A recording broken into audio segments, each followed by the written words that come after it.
Well, good morning, folks. Good morning. How are you this morning? I hope you all are well this morning. Thank you, Father, for another beautiful day. This is the day, once again, that the Lord has made. I will rejoice and be glad in it. Well, I am your host, Lenord Robinson. Hope you're having a good day, a blessed day. God is good. I thank you, Lord, for my talents and gifts that I can share with the people out there.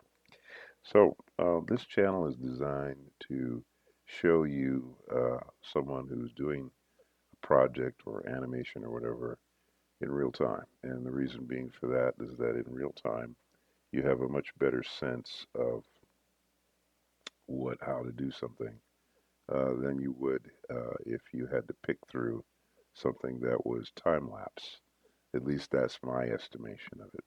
And so that's why I do this because even though you don't have to necessarily follow any one person's way of doing something, if you see someone doing something in real time and you can see them doing it in a step by step fashion, that will have, I think, a stronger impact on your ability to retain the information that you can then use for your own end.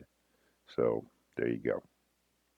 This little project that I'm working on, I'm doing animation on a scene from this right now. And so I'm step by step going through the scene.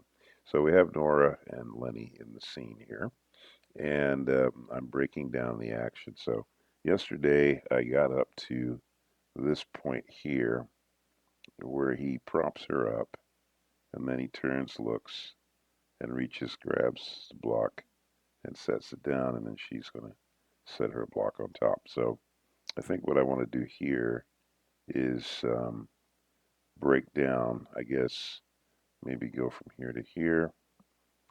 So I think what we'll do to get to here, we'll add a blank frame here. Okay, and I'm going to grab his head here.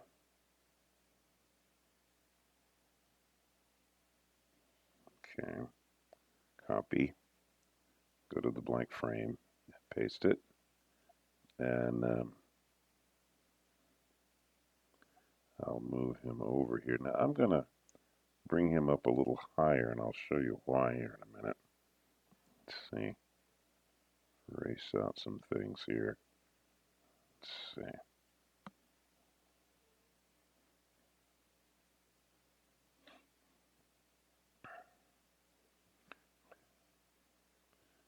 Okay, so the block is there, right? Okay. So what I'm going to do is I'm going to bring his hands. Um, let's see. Um, let's see here. I think let's see. Where's that hand? Oh, it's over there. All right, let's see. We can do this here. I could grab this hand here. I know it'd be so lazy here, but I'll grab this arm, copy, go to the blank frame, paste.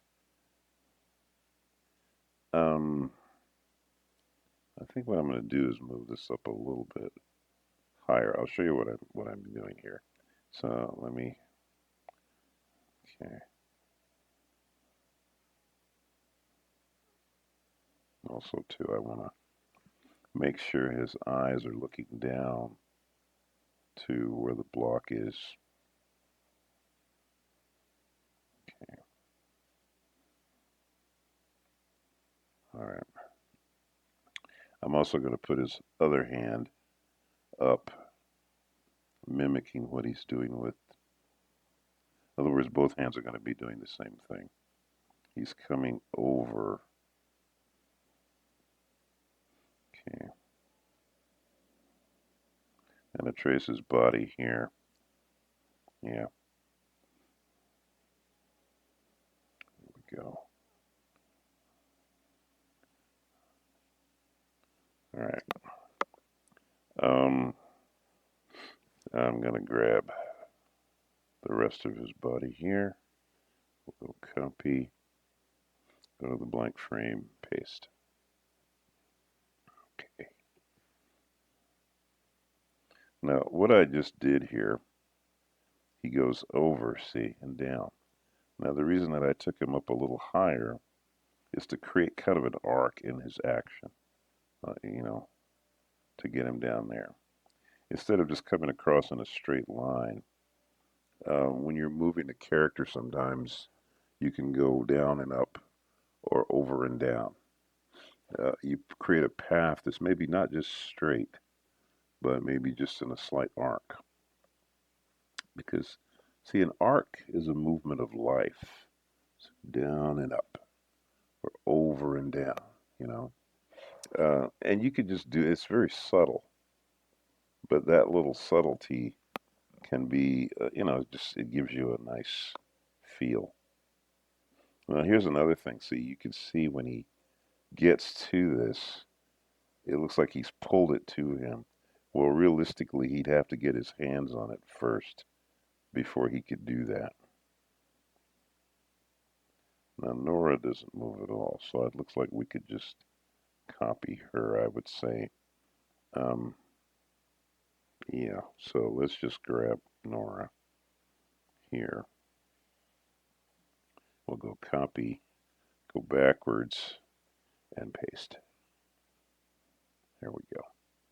And let's save this right away because Rough Animator, which is the program I'm working in, by the way, um, I've noticed sometimes a bug. I don't know if, well, I guess it's a bug. I don't know. Where sometimes if you're using the copy paste function, sometimes it seems like it'll crash. And when Rough Animator crashes, it's kind of hard to stop it from crashing. You know, it's like sometimes if a program crashes, like I've noticed, it seems like I recall Photoshop, you could kind of hit save before it crashed, and you could save some of your work. Some programs will let you do that. It's like they'll sense the crash, or they'll you can see it's crashing, and then you can hit save, and it will save. But Rough Animator doesn't seem to respond to that. It's like when it's deciding that it's going to crash, it goes in full tilt on crash, and usually you end up losing quite a bit. So and it doesn't have auto save, except if you're using an iPad. If you're working on an iPad, then Rough Animator seems to have an auto save in it. Because in fact, I noticed that on the iPad, it doesn't even have save. I don't. Well, I don't know. I don't recall. But I think the iPad is different. It's just the way the program is written for it, I guess. It just seems to automatically save. I've never had it crash. I've never had a crash on Rough Animator on the iPad version. Only on the desktop version, which is what I'm on right now. So, word of the wise, save as much as you possibly can. All right, so when Lenny reaches for the block over here, I'd say we're going to need another frame. So let's go. All right. Well, we could do this. Boom, boom. Well, we could do a duplicate after. Yeah. Okay, so I have now two frames that do this, but I can take the first one and I can move it so that, let's see, how would I do that? Oh, wait. Oh, I see what I need to do. I would grab the first part of Lenny here. Yeah. And then what I'm going to do is move it so that it lines up with where he's grabbing. Yeah, there we go. Then, yeah, there we go. Then I can lean his body, you see. Yeah, that's what we want to do. I can lean his body this way, right? And Yeah, there we go.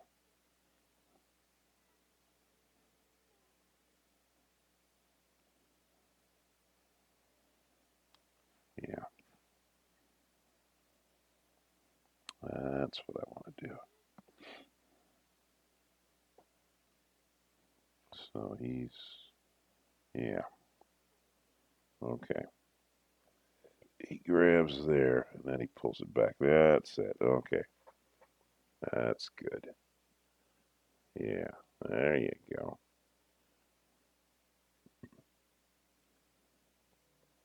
So you have to connect the dots as best you can, and that's what we try to do before we do any charts on the drawing.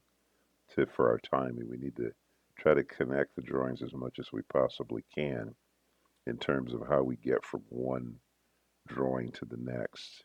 So that's why I'm doing this, breaking down the action and figuring out how I'm going to get from one key position to another. Once I have that straight line connection for each drawing, then I can put a chart on it and say, okay, I'm going to have however many drawings to get from here to here, like that. Okay.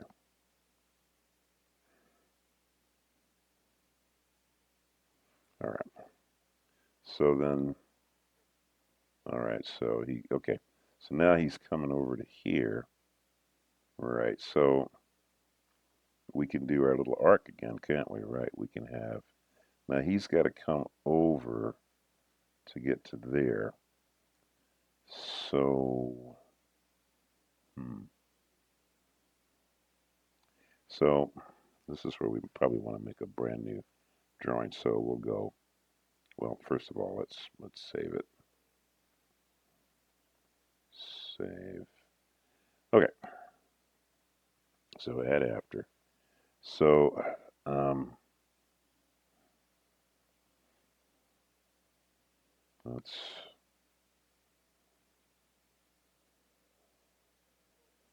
have him pick the block up, you see. Yeah. Let's be very deliberate about having him go in a kind of an arc. Yeah. Let's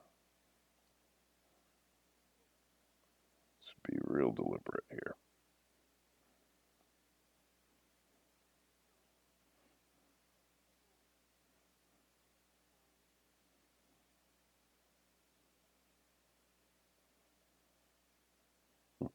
He could even be looking at it. Yeah.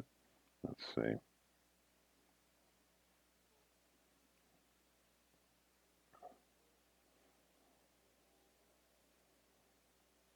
So yeah, see he goes up.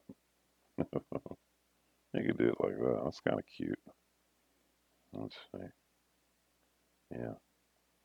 So,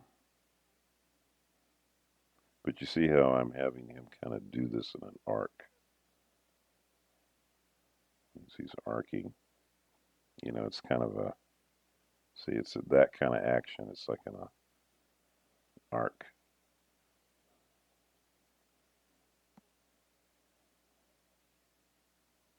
There we go.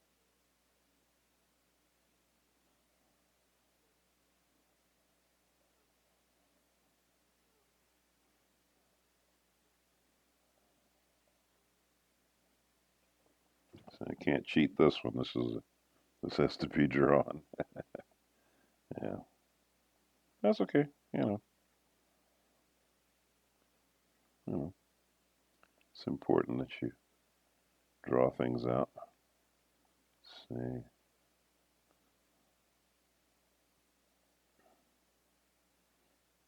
Go. Hmm. Okay. All right.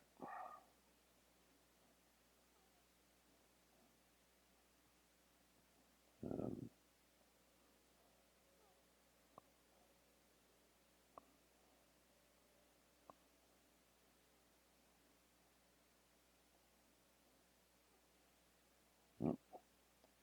um, Okay. Body was going to be the same there. Yeah.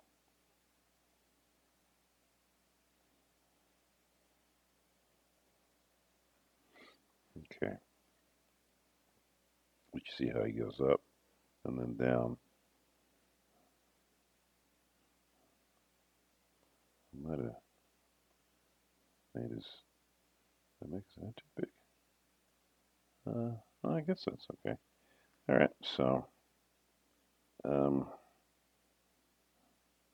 so the D is on this side. I think it's a C on the top. I think, isn't it? No, it's an A. All right. Oh, the C is on top of Nora's block. Okay. So now Nora, let's see. Well, we could keep her there. So let's see. We could grab her here and go copy, go to the blank frame and paste. Yeah. Save. So let's see how we get there. Yeah. So yeah, he sets it down and she sets hers down. Okay, well that makes sense.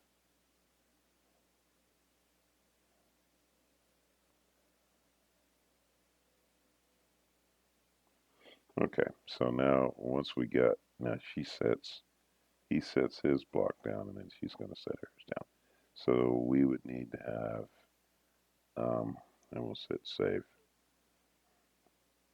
Um, yeah, so, okay, so we'll add a frame in here. And let's see.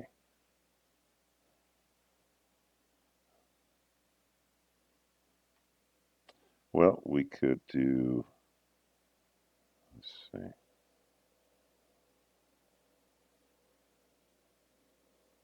Okay, well, um, we could do this, it's like she comes up with hers.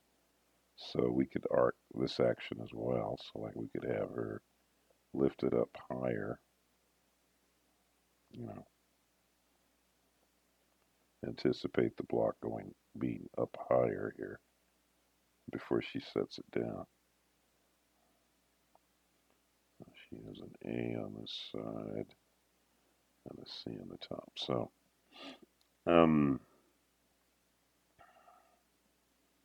I don't know if that's the up to down. Yeah, I could maybe have the block go up a little higher, maybe so. Maybe bring it up that high. And hmm,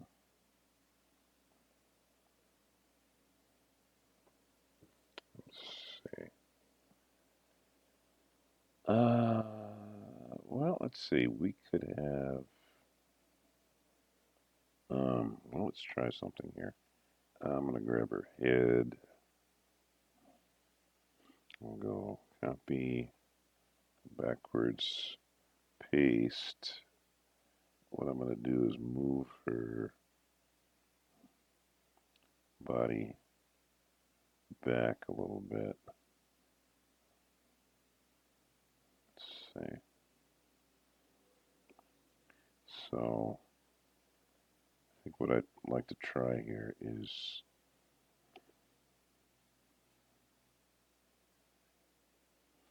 have her hand back like this.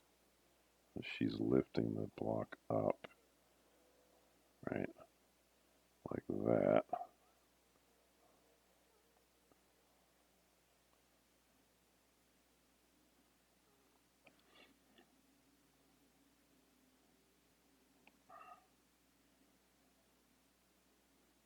Yeah.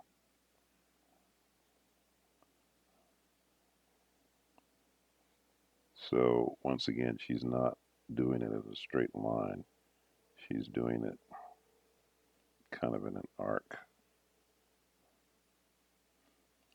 Lenny will have already set is blocked down by this time. Yeah. And so he would have to move out of the way so that she could set hers down. Yeah. Okay. So yeah. So Lenny's got a right. So we need to move him back. Right. So we can grab his head. Right. Copy. Go to the black frame. Paste. Um, nah, we could move him straight back. That's not the worst case scenario. Let's see. All right. Yeah. Okay.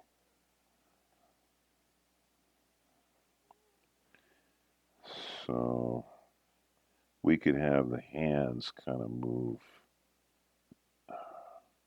up and away. So, you can have the hands kind of come up,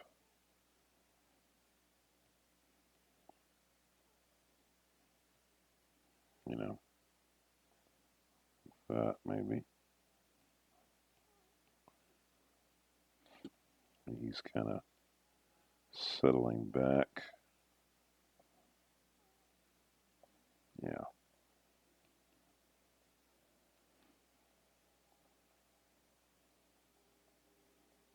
yeah. So let's play that. Yeah, yeah.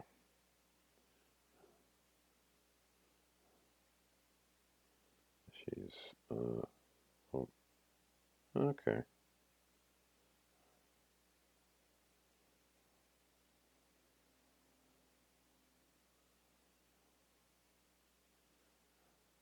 He's just kind of coming straight back.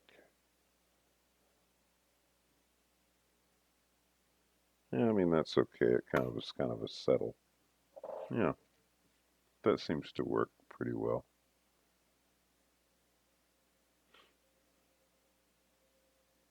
Yeah. Okay. Well, I think we got something working pretty good here. So the next step that's going to happen after this would be, and let's hit save so that we don't have a crash situation, hopefully. Um, the next thing will be to make a judgment about the timing. So we'll play it, and I'll change some numbers on the exposures so that we can get a sense of is it moving at the right speed.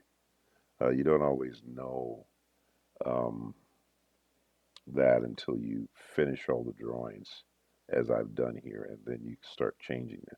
We play with the timing by playing with the exposure at this stage prior to doing any in-betweens. Then that exposure then will give us just a sense of is this too fast, too slow, whatever.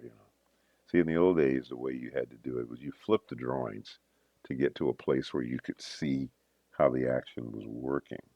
But the timing part was something that we used to do with a stopwatch or with a sense of how long a second was.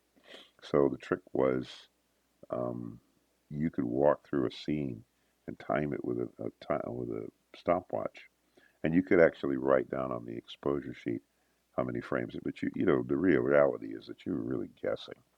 It isn't wasn't until you saw it now. In the old days, we used to use the pencil test cameras. Back when Disney was, they were doing their thing. They had film, so they had to shoot it and see it. Now, of course, they have their own development department where they could shoot it and see it, but you still had to wait a little while to get the film. When I came to work at Disney, by that time they had the video animation camera setups where you could shoot it on videotape and see it instantly, which was great. That really helped to improve our ability to get things right. And now you have computers where as I'm drawing it here, it's already exposed. So all I have to do is hit the play button as I'm hitting it now, and you can instantly see what you've done. The reality is the more information that you have in order to show you how your animation looks, the better your film is going to turn out. So we have a much better opportunity today to make animated films that work than we ever have in the history of this business. So those of you who are born during this time, you have something that we didn't have when we started out. So you have a much easier opportunity to get your animation to feel the way you want it to. However, the same principles of animation, you still have to learn those because that's still a very important part of how we do what we do. Those of us, like myself, who've been in the business for a long time and mostly are retired now, we have learned, we spent the time at Disney and all of the big studios to learn the basics. So, technical advancements like what you have here with computers is a real godsend. We would have loved to have had something like that when we were coming up. But the video animation cameras was a godsend, and it did give us a lot of opportunity that our forefathers, even before, did not have. It's very interesting when you go back in time. Animators that didn't have all these technical advancements still did some of the most beautiful animation we've ever seen. So it just goes to show that, if you put in the time to learn, you can accomplish quite a bit. All right, good folks. I will see you all tomorrow. Gosh, this week has really gone by quickly. So I will see you tomorrow. Have a beautiful day. And don't forget, Jesus is Lord.